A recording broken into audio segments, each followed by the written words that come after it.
আসসালামু আলাইকুম গাইস, কি অবস্থা সবার? আশা করি সবাই ভালো আছেন। আজকের ব্লগে গ্রামের সৌন্দর্য দেখানোর আপনাদের চেষ্টা করব। আবার গ্রামের কিছু ভয়ঙ্কর জায়গা আপনাদের কাছে তুলে ধরবো, যেটা সবার কাছে অজানা কি জন্য বলছি, সবাই ভিডিওটা শেষ পর্যন্ত দেখলে বুঝবেন। তো ভিডিও অনেক ইন্টারেস্টিং হতে যাচ্ছে, আশা করি সবাই ফুল ভিডিওটা দেখবেন। তো চলো শুরু করি। তো সবার আগে ফুটবল খেলার মাঠ দিয়ে শুরু করি। মূলত এখানে খেলা হয় বিকালবেলা। আপনাদের বারগুলো দেখায়, ওই সাইডে একটা বার আছে, এই সাইডে একটা বার আছে। আর আমার মতো কার কার গ্রাম ভালো লাগে সবাই একটু কমেন্টে বলে যান। তো আপনাদের একটু নিচে যাইয়ে দেখাই।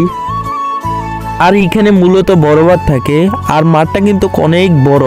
তো আমি অনেক দুঃখিত আমাদের ফুটবল খেলা দেখাতে পারলাম না। তো আরেকদিন সময় পেলে আপনাদের কাছে তুলে ধরার চেষ্টা করব। আপনাদের পরিচয়টাই দিয়ে লই। আমার নাম হচ্ছে আসিফ, জেলা কুমিল্লা, লাকসাম থানা, আর গ্রাম সনগাঁও। আর ভাই এবারে 88 বন্যা এই রাস্তাটা অনেক ক্ষতি হয়েছিল, প্রায় এখানে 4 ফুটের অধিক বেশি পানি ছিল। তো আপনাদের সবাইকে এখন দেখাবো সনগাঁও পশ্চিম পাড়া বেরপার। আর এই জায়গাটা অনেক নীরব থাকে, আর আমরা ভাই বাদার মিলে এই জায়গাটাতে অনেক আড্ডা দিয়ে থাকি। আর ভাই আপনি গ্রামের মজা গ্রামে আসলেও বুঝতে পারবেন, শহরের চার দেওয়ালে থেকে একলি সেটা বুঝতে পারবেন না। আলহামদুলিল্লাহ এবারে আমাদের গ্রামের ফসল অনেক ভালো হয়েছে। আর ভাই কৃষকের কষ্ট কেউ বোঝে না, তারা মেঘের মধ্যেও আমাদের জন্য কাজ করে থাকে। এদিকটা অনেক বাতাস। তো আপনাদের একটা মজার কাহিনী বলি। আর এই জায়গাটা অনেক শান্ত থাকে, তাই আমি বলি এই জায়গা কোনো সময় একা আসবেন না।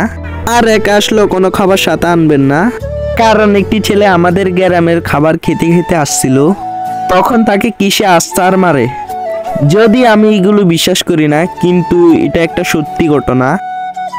আর ভাই এই জায়গাটার কথা না বললেই নয়। আর ওই দিকটা হচ্ছে কবরস্থান। আর আমরা এখানে ছোটবেলার টিকেট অথবা সাবজি খেলতাম। আর আমি আপনাদের যে জায়গাটার কথা বলবো ওইটা হচ্ছে পূর্ব দিকে, আর ওইটা হচ্ছে শফিক ভাইয়ের দোকান। আর এই দোকানে পাবেন শফিক ভাইয়ের দুধ দিয়ে চা।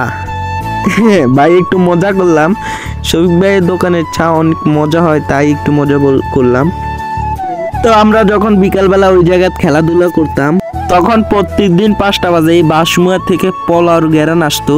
আমি সঠিক জানি না এটা কিভাবে সম্ভব, কিন্তু এটাই সত্যি।